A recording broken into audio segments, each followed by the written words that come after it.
Coucou les filles, bienvenue dans cette nouvelle vidéo des défis des filles zen dans laquelle on parle de reprise du travail.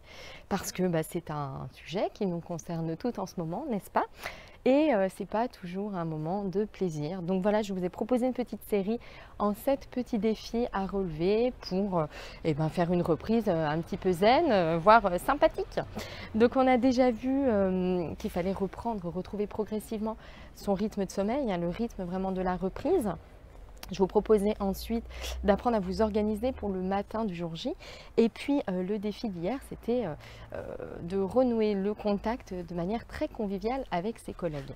Ce matin, on va parler de vous. Voilà, votre défi, ça va être de prendre soin de vous. Pendant les vacances, on lève le pied, enfin. On ralentit le rythme, on se pose, on prend soin de soi. Et là, c'est la reprise. Et forcément, vous vous sentez un peu fragilisé, un peu vulnérable, parce que on est contrarié, on n'a pas forcément envie d'y retourner.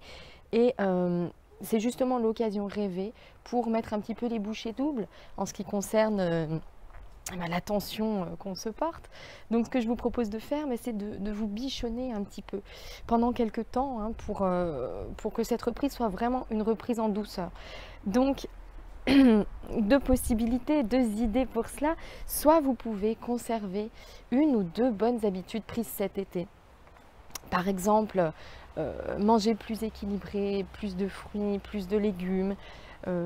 Également, vous accorder du temps, allonger de temps en temps, avec un bouquin ou sans rien faire, quelques minutes vraiment de pause. Pourquoi pas regarder les étoiles avant d'aller vous coucher, quelques minutes, j'aime bien faire ça. Parce que pendant les vacances, on prend le temps de le faire et puis la semaine, plus du tout quand on a repris le boulot. Voilà, des petites habitudes comme celle-là. Vous pouvez également en mettre en place de nouvelles, hein, vraiment des habitudes pour vivre slow, vous savez, pour vraiment ralentir. Faire des pauses régulièrement dans votre journée. Pourquoi pas vous lever un petit peu plus tôt. Moi, c'est ce que je fais là depuis que j'ai repris le travail la semaine dernière. Me lever un petit peu plus tôt pour vraiment avoir 40-45 minutes pour moi le matin, avant que les enfants se lèvent et que ce soit un petit peu la course qui reprenne. Et voilà, ce genre de petites habitudes.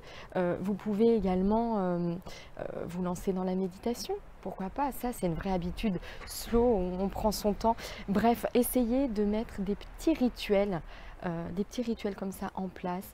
Des petits rendez-vous, pourquoi pas, avec vous-même. Une fois par semaine, vous prendre une heure pour marcher seul, voilà, on a besoin de ces petits moments pour se ressourcer.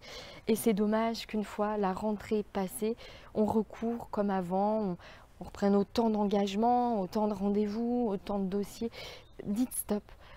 Il faut vraiment se l'imposer parce que c'est pas les autres qui à un moment donné vont arrêter de vous demander des choses.